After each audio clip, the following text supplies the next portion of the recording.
आपकी तस्वीर है तो उसके जरिए सर्च बाय इमेज ऑप्शन में आपकी डिटेल आ जाएगी और आपकी सारी प्रॉपर्टी आपके हाथ से चली जाएगी। यानी कि आप सरकार के खिलाफ, स्टेट के खिलाफ कोई आंदोलन, कोई हंगामा नहीं कर पाएंगे। अगर आप उत्पात मचाते हैं, सरकार के खिलाफ जाते हैं, तो सरकार ऑफिस में बैठ के आपको सब कुछ एक दर झटके में खत्म कर सकती है।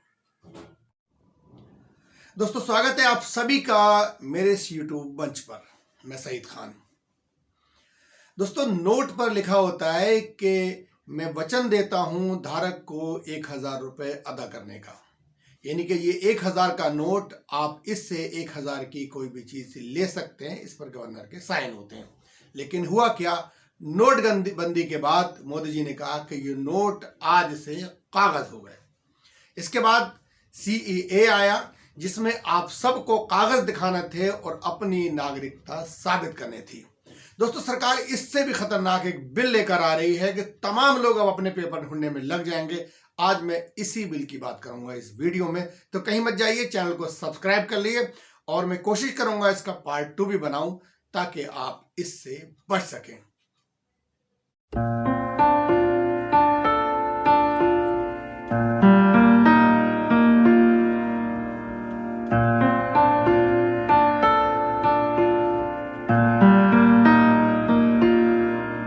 दोस्तों, जब संसद में हमारी फाइनेंस मिनिस्टर ने एक बिल जब पेश किया, तो लोग ये गुणा भाग में लगे कि क्या चीज सस्ती हुई है, क्या महंगा हुआ है, किस पे GST बढ़ाई गई है, किस पे घटाई गई है। एक बात कही गई थी संसद में, मैं उसकी ओर आपका ध्यान लेना चाहता हूं। यानी कि संसद में एक बिल पेश किया गया है, उसका नाम है one nation one registration of land. यानी कि ये बिल है रजिस्ट्रेशन से रिलेटेड प्रॉपर्टी, यानी कि स्थायी संपत्ति का एक रजिस्ट्रेशन। मैं शॉर्ट में आपको समझाऊं, आपकी जो जमीन, मकान, भूखंड, प्रॉपर्टी, खेतीबाड़ी है, उसका रजिस्ट्रेशन कराने का। यानी कि आपको यह साबित करना होगा कि इस जमीन पे आपका मालिकाना हक है। इसके पीछे बैकडोर से 2019 का एक कानून है, मैं उसकी बात करूंगा। यानी कि इसके पीछे 2019 का एक बिल है जो बैकडोर से लाया गया है, जिससे एक्ट बनाकर नीति आयोग ने भेज दिया। यानी कि स्टेट को ये ड्राफ्ट जो भेज दिया गया है, इसमें 64 धाराएं हैं और 300 पेज अनुलग्न हैं, इसके साथ हैं। ये बिल अब राज्यों को भेजा गया है और उनसे कहा गया है कि नियमित समय में, यानी इतने दिन के अंदर आप इस पे अपनी राय दें, नहीं तो इसे ही मान्य करार दिया जाएगा। यानी कि इसे ही फाइनल मान लिया जाएगा। जो स्टेट है, जो रियल स्टेट है, जो प्रॉपर्टी है, यानी कि हर स्टेट की प्रॉपर्टी वो स्टेट के अधीन आती है। मतलब साफ है, नो डेमोक्रेसी, नो फेडरलिज्म। यानी कि मतलब नीति आयोग जैसी संस्था, कोई संसद नहीं, एक बिल पेश करती है और सरकार उसे स्टेट को भेज देती है और उससे कहती है कि आप इतने दिन के अंदर कोई संशोधन चाहे तो पेश करें और नहीं तो इसको ही फाइनल माना जाएगा। अब इस पर हो सकता है कुछ स्टेट हैं जो सरकार के फेवर में हो और इसे वो मान ले कि भाई फाइनल है, हम इसे तस्लीम करते हैं। तो सरकार आगे क्या करेगी? सरकार सीधा सा कहेगी राज्यों की सहमति, इन स्टेट की सहमति, और अध्यादेश लागू है। अब मैं आपको समझाता हूं पूरा माजरा क्या है। सिंपल भाषा में मैं आपको समझाऊं, आपके पास जो भूखंड, जो फ्लैट, जो प्रॉपर्टी, जो घर मकान है, उन सबका रजिस्ट्रेशन कराया जाएगा। यानी कि आपकी प्रॉपर्टी कंप्यूटर में डाली जाएगी और आपको एक ID दे दी जाएगी। जैसे आपने आधार की तमाम डिटेल अपनी दी थी, तो बदले में आपको एक आधार नंबर मिला और आधार नंबर डालते ही आपकी पूरी जन्म कुंडली निकलकर सामने आ जाती है। वो तो भाई खतरा, खतौनी ये सब चलती थी, ये सब अब समाप्त होने जा रहा है। आपको एक यूनिक ID यानी कि नंबर दे दिया जाएगा, वो ये बताएगा कि ये आपकी प्रॉपर्टी है। अब इशू ये कि आपका इसमें कोई हर्ज नहीं है, मैं दिल्ली में रहता हूं, मैंने फ्लैट दिया, मेरे पास पेपर है, बहुत अच्छी बात है, आप ऐसा हो सकता है। लेकिन आप सोचिए कि वो लोग जिनके पास घर के कोई पेपर नहीं है, बहुत से लोग ऐसे हैं जिनके पास प्रॉपर्टी के भी कोई पेपर नहीं है। बहुत से कहेंगे ये हमारी खानदानी प्रॉपर्टी है, ये हमारा खानदानी घर है। कुछ ऐसे घर हैं जो बाप दादा के घर थे और आगे चल के बच्चों में 3-4 जगह बट गए। आप उसकी रजिस्ट्री कैसे कराएंगे? आप उसके पेपर कहां से लेंगे? आपको यह साबित करना होगा, आपके तमाम ID और तमाम पेपर साबित करना होगा कि ये घर, ये जमीन आपकी है। सवाल यह है कि आप कहो कि मेरे पास ये हक है, मालिकाना हक है। जरूरत नहीं है, इस बात की जरूरत नहीं है। जरूरत यह है कि ये प्रॉपर्टी, ये मकान है किसका, इस पे मालिकाना हक किसका है। एक है कब्जा, कि आप उस घर में रहते हैं, आप कहते हैं ये मेरा है। लेकिन सवाल यह है कि टाइटल किसका है, ब्रांडिंग किसकी है, नाम किसका है, किसके नाम पे ये घर था और आपका कैसे, आप इसमें क्यों रह रहे हैं। आप सोचिए कितने लोग, और ये आसानी से हो जाएगा। सरकारी सिरदर्द खुद बोल लेगी कि लाओ भाई आपका हम नाम चढ़ा देते हैं इस घर के जमीन जायदाद के मामले। नहीं, सरकार बिल्कुल भी जोखिम नहीं लेगी। ये सब आपको जाके खुद कराना होगा कि आपको सारे डॉक्यूमेंट, सारी आईडी जाके देना होंगी कि ये मकान हमारा है, ये प्रॉपर्टी हमारी है।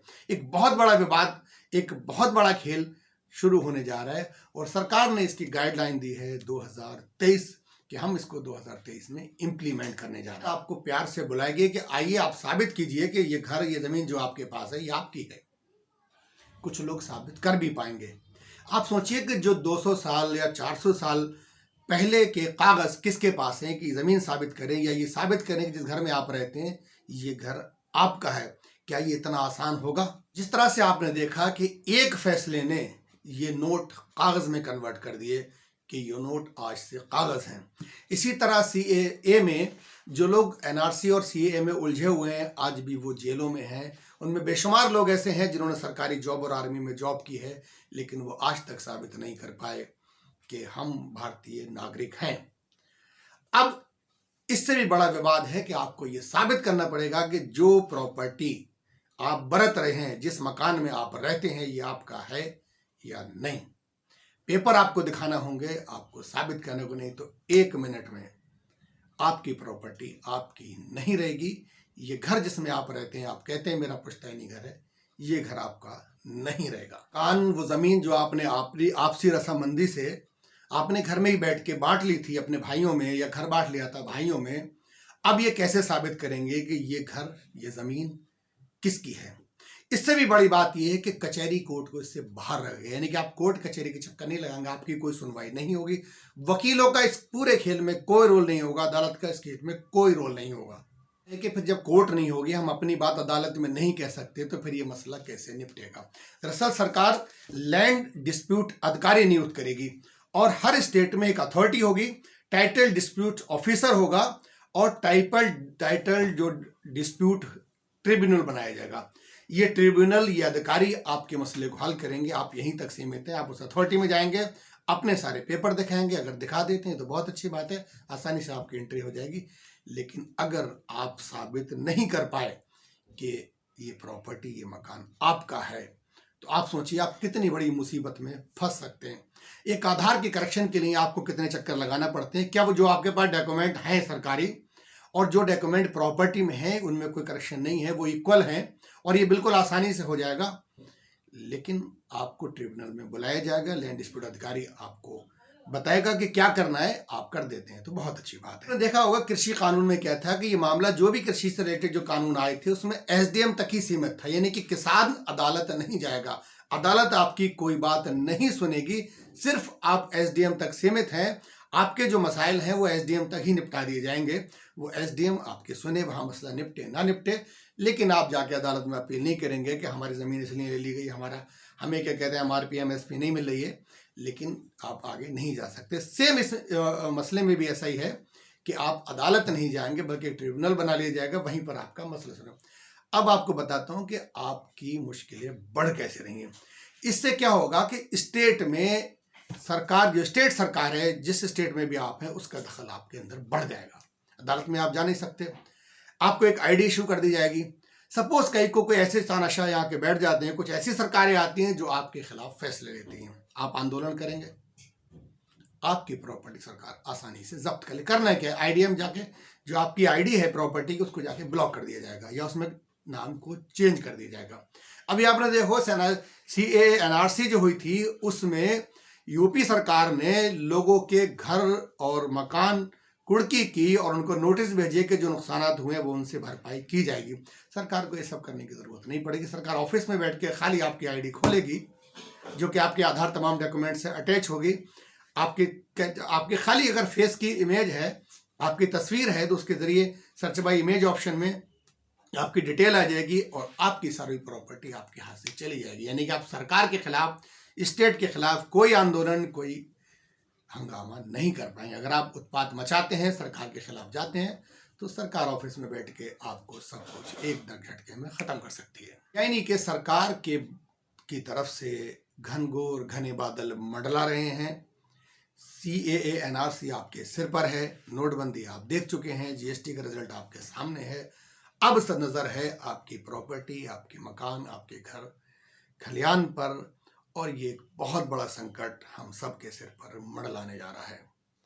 दोस्तों, मैं कोशिश करूंगा कि कल वीडियो में कुछ और इसके ऊपर मैं रोशनी डाल सकूं। इस वीडियो में इतना ही, क्योंकि वीडियो काफ़ी लंबा हो चुका है। जिन लोगों ने चैनल सब्सक्राइब नहीं किया वो चैनल को सब्सक्राइब करें, ताकि जानकारी मैं आप तक रख सकूं। उम्मीद है कि आज की नॉलेज आपके काम की होगी और आपको मेरी बात समझ में आई होगी। इस वीडियो में इतना ही।